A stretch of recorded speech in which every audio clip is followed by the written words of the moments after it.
primeira notícia que veio nos jornais é que todos os passageiros tinham morrido. Todos. Eu fui o único que sobreviveu. Minha mãe levantou do sofá. Não falei que o meu filho estava vivo! Era a minha primeira viagem para o exterior. O meu sonho sempre foi conhecer Londres, porque eu era roqueiro, tinha banda, tocava baixo. E Londres, naquela época, década de 70, era a meca do rock and roll. Era a geração Rolling Stones, The Who, Led Zeppelin, Beatles. Essas bandas conhecidas não vinham para a América do Sul, muito menos para o Brasil tocar na década de 70. E aí eu economizei meu rico dinheirinho, que naquele tempo era muito caro você viajar. E aí entrei numa agência da Varig e saí de lá, a minha paixão, com o meu sonho realizado. Era um Boeing 707 da Varig, ele saía do Rio, fazia escala em Paris e ia para Londres. A primeira notícia que veio nos jornais é que todos os passageiros tinham morrido. Todos. Não havia nenhum sobrevivente passageiro.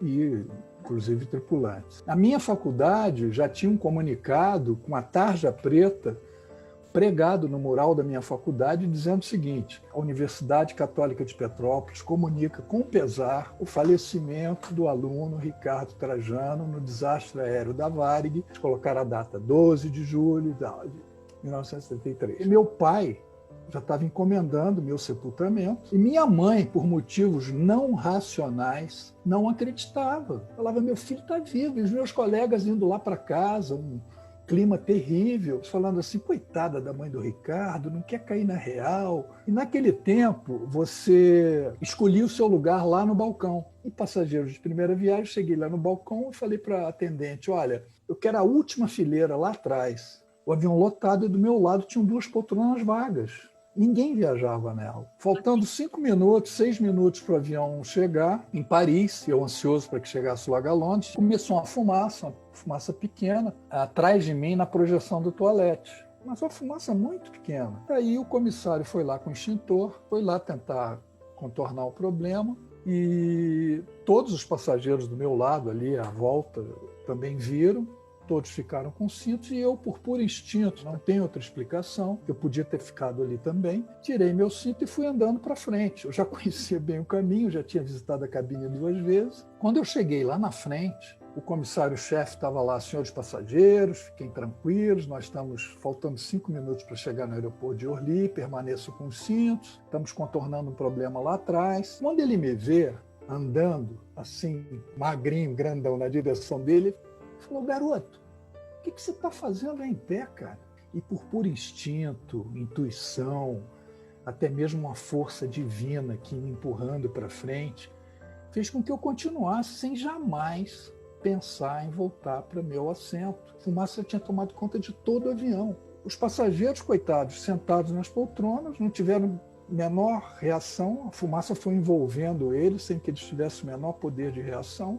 Uma respirada daquela fumaça já te deixava zonzo, a segunda te paralisava, a terceira você desmaiava e morria. E eu fiquei encostado também em pé na divisória da cabine, não enxergava mais os comissários que estavam a 1 metro do meu lado, e percebi que eles tinham parado de gritar, provavelmente estavam desfalecendo.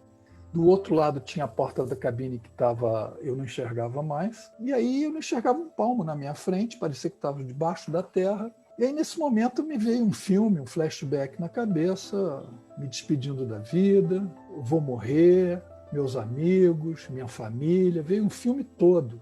E senti literalmente a morte me abraçando, literalmente. E me veio calma, não sei de onde, eu fiquei calma, não me desesperei. Nesse momento, o avião teve que perder muita altura, e aí eu não conseguia ficar mais em pé e caí de bruços. Nessa hora foi um barulho assim descomunal, e aí conseguiu parar. No momento que ele parou, eu apaguei como se tivesse tomado uma anestesia geral, ainda fiquei dentro daquela fornalha ali uns 10 minutos, aquela fuselagem do teto foi caindo todo em chamas em cima das pessoas, carbonizando as pessoas, ele começou a pegar fogo, e caiu uma placa grande aqui nas minhas costas, eu não senti, já estava desacordado. Os bombeiros chegaram e eles colocaram essa escada, os bombeiros, e o meu corpo estava estirado em frente a essa porta, era o primeiro corpo. Atrás de mim tinham outros comissários mortos. Os bombeiros subiram, viram que eu estava vivo, me puxou pelo cabelo, roqueiro, cabeludão, e aí me colocaram rapidamente num helicóptero. 10 minutos depois eu estava dando entrada no hospital. Tinha pessoal da Varig lá também. Me confundiram com um comissário.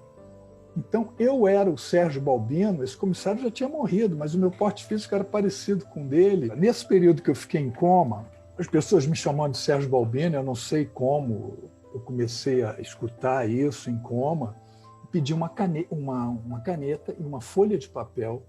E com uma letra tremida, de criança, eu comecei a escrever o nome do meu pai, meu nome, telefone, endereço. Eu psicografei esse bilhete. E foram na lista de passageiros, apenas para dar uma checagem. De repente, encontra meu nome lá, Ricardo Trajano. Mas como? Como que esse cara é passageiro? Como que esse cara estava lá na frente, caído, junto com os comissários, todos os passageiros mortos nas poltronas? Minha mãe levantou do sofá, meus amigos contando, apontou para todo mundo e começou a dar bronca. Eu não falei que o meu filho estava vivo. Eu fiquei sabendo tempos depois que os médicos não me davam uma semana de vida. A minha primeira radiografia de pulmão era como se fosse meu atestado de óbito. Eu fiquei 3 meses hospitalizado.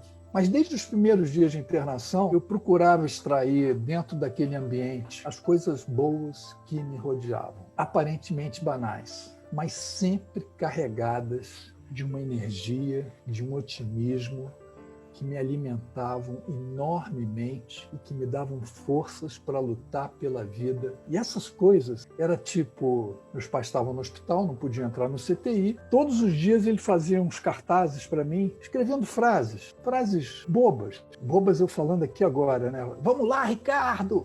Força, Ricardo! Ricardo, você vai sair dessa! Entregavam para a enfermeira, e a enfermeira me mostrava todos os dias uma frase dessa diferente. Graças a Deus não fiquei com sequelas, mas só me faltava uma coisa: terminar a minha viagem, que foi interrompida. 1 ano e pouco depois, eu voltei na mesma agência da Varig. Eu tinha comprado aquela passagem, aquele meu sonho, aquela minha paixão. Não me identifiquei, cheguei para a atendente e disse: olha, eu gostaria de uma passagem para Londres com escala em Paris. Ela imediatamente me passou o preço. Eu falei: não, você não está entendendo. Sabe aquele acidente que teve há 1 ano e pouco atrás e que sobreviveu apenas um passageiro? Pois é, esse passageiro sou eu. Acontece que eu paguei, juntei meu rico dinheirinho, paguei à vista a minha passagem, não cheguei nem na primeira escala da ida. Você não acha que a Varig tinha que me dar outra passagem? Ela ficou doida, falou: mas foi você, me deu um abraço super carinhoso. Eu sei que minutos depois a Varig me deu essa passagem. Eu chego à conclusão que, na verdade, nós somos seres essencialmente simples. A nossa natureza é simples. Nos momentos mais importantes, mais difíceis da nossa vida, a simplicidade é tudo. São as pessoas que nos contagiam. Eu procurava tomar, ficticiamente, dentro da minha cabeça, o meu melhor remédio, a minha superdose diária, que eu chamava, aqueles cartazes dos meus pais, aquelas cartas, dezenas de cartas que eu recebia, aquelas fitas cassete que eu ouvia. Eu canalizava aquilo tudo para um pensamento só: eu quero sair daqui, eu vou sair daqui. Sabe para que eu queria? A única coisa que eu queria: para dar um abraço e um beijo nas pessoas que eu mais amava. Em fevereiro do ano passado, antes da pandemia, eu recebo o telefone de um cara: puxa, Ricardo, eu fiquei pensando tanto se eu ligava para você, se eu não ligava. Me chamo Ricardo, queria falar uma coisa com você que aconteceu na época do seu acidente, que eu tenho certeza que você não sabe. Cara, mas o que aconteceu? Ele falou: pois é, eu conheci 2 pessoas que iam pegar o seu voo e na hora H eles não pegaram o voo. Eu falei: mas como? Como que isso aconteceu? Eles estavam em São Paulo, na ponte aérea, que eles iam pegar o voo do Rio, o avião saía do Rio, fazia Rio, Paris, Londres. E lá no balcão da Varig, com a passagem e tudo, o pessoal da Varig falou: olha, infelizmente, vocês não vão poder embarcar nesse avião porque está lotado. Mas eles falaram: olha, mas como vocês vão para a Itália, ele vai fazer uma escala na Espanha e vai para a Itália, para onde vocês vão. Tudo bem? Eles falaram: tudo bem. Eu falei: xará, que coisa incrível, hein? Ele falou: pois é, essas 2 pessoas, uma era minha tia e a outra era minha mãe, que estava grávida de mim.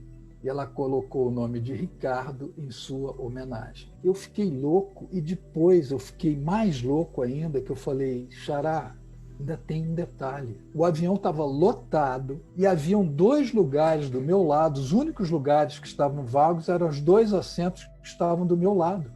E esses assentos, provavelmente, com certeza, era da sua mãe e da sua tia. Alguma confusão que a Varig fez e falou que o avião estava lotado, mas os lugares dela estavam ali, vagos. E na hora da confusão não, na hora que começou a fumaça ali pequena, a reação que eu tive imediata de sair dali e ir para frente, de repente, se a sua mãe, se a sua tia tivessem ali do lado, eu não tivesse tido essa mesma reação, talvez por não querer incomodá-las. Eu talvez ficasse ali mais uns 30 segundos. E se eu ficasse esse tempo ali, eu não estaria aqui hoje. Você imagina um Boeing 707 lotado, todos os passageiros mortos. Aí eu coloquei essa pergunta no ar. Eu falei, gente, isso é o destino, é o acaso, é uma força divina? O que é isso? Eu tenho uma receita de bolo minha que o meu principal ingrediente é de não se vitimizar. É claro que a gente tem outros ingredientes. Eu tenho outros ingredientes para fazer aquele bolo bonito. Otimismo, bom humor, empatia, autoconfiança. E quando você tira aquele bolo bonito, você ainda coloca uma pitadinha de ousadia. Mas o principal para mim é de você não se vitimizar. Parar de se achar um pobre coitado, parar de ficar chorando pelos cantos, parar de achar que o mundo está contra você. Nunca se dê por vencido, porque quando você pensa que tudo acabou, é o momento onde tudo recomeça. Levanta, sacode a poeira e dá a volta por cima.